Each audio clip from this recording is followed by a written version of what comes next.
પેલો એકડાથી જ ખાલી કિંમત થાય છે એવું નથી.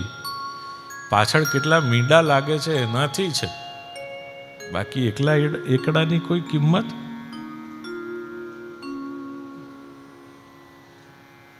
બી zero, B nothing.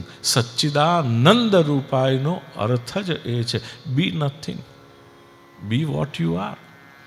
Transform your poison into honey. Share your positivity. સત, ચિત અને આનંદ.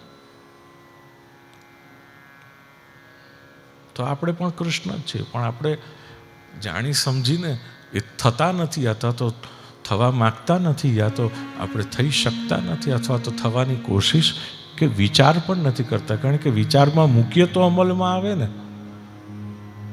વિચારમાં આવવા દઈએ તો અમલમાં આવે ને હકીકતમાં.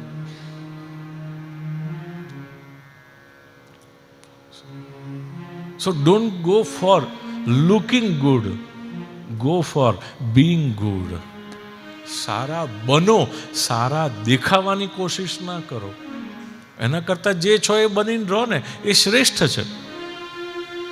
લોકો તો પણ એને વખાણશે કે એટલીસ્ટ જેવા છે એવા તો રહેશે. પણ સમય પ્રમાણે, અનુભવ પ્રમાણે ટીપાય એટલે એની માનસિકતા એ પ્રમાણે જ્યારે વિકસિત બને તો પણ પાછા આપણે કહીએ છીએ કે આ બદલાઈ ગયો લે.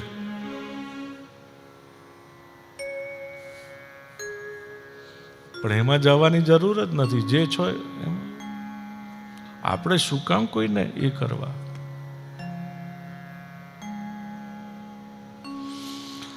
So just be what you are. Rest, live up to Krishna.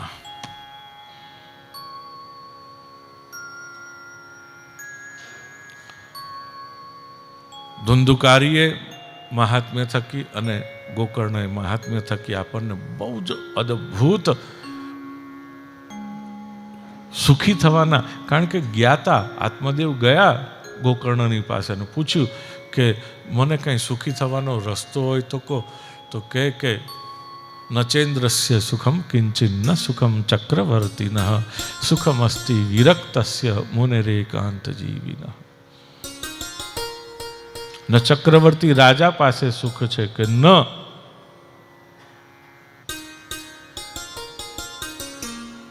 Indra પાસે સુખ છે. સુખ હોય તો કેવલ એક જ જણની પાસે છે, જે મુનિ છે, જે એકાંત જીવી છે.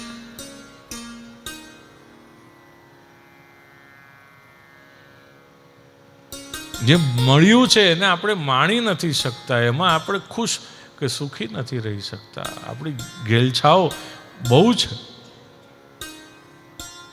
અપેક્ષાઓ બહુ છે. એના ઉપર આપણો કંટ્રોલ જ નથી. 100 મળે તો 1000, 1000 મળે તો લાખ, લાખ મળે તો કરોડ. અટકતું નથી. ભગવાન બચાવે. ક્યારેક તો અંદરનો પેલો આમ ચમકારો આપણી અંદર થાય એ બહુ જરૂરી છે કે આપણે આ સમજી જઈએ સત્ય. ધર્મમ ભજસ્વ સતતમ ત્યજ લોક ધર્મ. જે લોક ધર્મ છે, લૌકિક ધર્મ છે એને ત્યજો. ભગવદ ધર્મ કેવલ એક આપણે યાદ રાખીએ. મહાપ્રભુજી ભાગવતજીના આધારે આપણને જે કહે છે એ પ્રમાણે કે કેવલ ભગવદ પ્રીત્ય. મારો પ્રભુ રાજી થશે હું આ કરીશ તો સાચું, નહીં તો નહીં. બાકી જો ભગવાન રાજી ના થવાના હોય તો આ કરેલું બધું પાણીમાં.